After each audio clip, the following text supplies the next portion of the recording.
Apa pendapat Tuan Guru jika seseorang yang disihir oleh seseorang berusaha hanya untuk mengetahui siapa yang menyihir beliau? Adakah menjadi keperluan seorang perawat untuk memberitahu siapa yang menyihir beliau?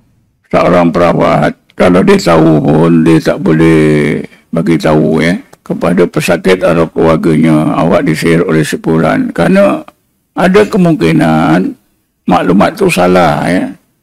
Kalau jin yang ada dalam badan itu, kemungkinan dia bohong. Macam mana kita nak menanganinya? Kita boleh dengar, jangan percaya.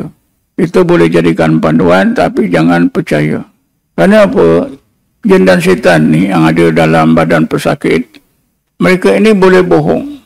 Mereka ini cakap betul apabila sampai ke satu tingkat dia hidup atau mati. Bila jin syaitan yang digunakan dalam sihir ini, bila kita obatkan, dia berada di satu keadaan. Kalau dia tak pecahkan rahsia, dia akan mati. Barulah dia pecah rahsia. Kalau tidak, dia mati. Contohnya, ada seorang pelajar disihir oleh orang Iban. Saya obatkan sejak pagi sampai pukul 2 malam. Tak mau keluar. Tapi perubatan saya ini menjadikan jin itu sakit. Sampai itu peringkat mungkin dia rasa nak mati lah. Tak tahan. Jadi jin ini, jin sihir ni hantu raya. Dia pecahkan rahsia. Dia kata, Ustaz, saya kesian budak ni.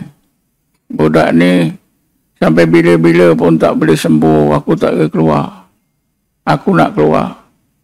Ini berarti hantu raya yang digunakan sihir ni di dalam keadaan terancam.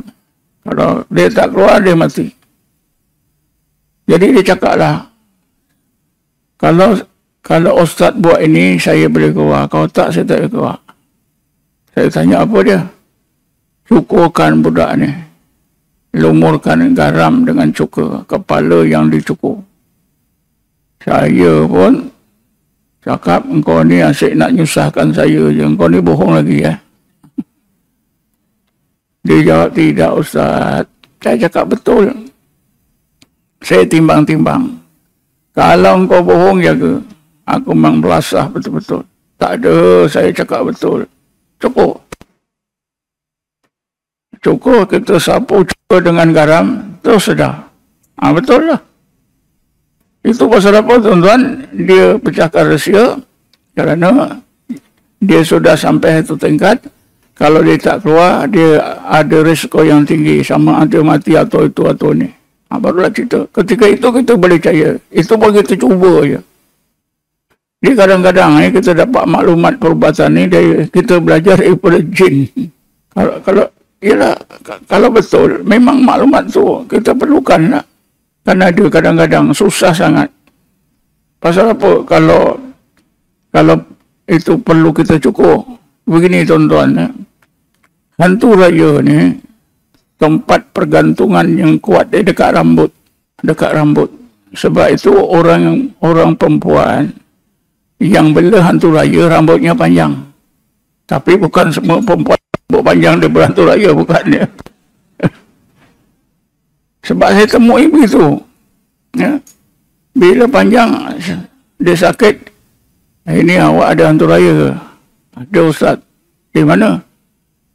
Ya, memang masukkan. Bila? Sejak saya umur 7 tahun. Dia bawa ke Setu Pawang, saya pun dengar masukkan satu hantu raya. Apa baiknya awak ada hantu raya, bapa awak masukkan? Saya belajar senang. Macam mana senangnya? Saya tak belajar, saya masuk kelas. Bila periksa, saya tengok soalan, ada jawapan sebelah.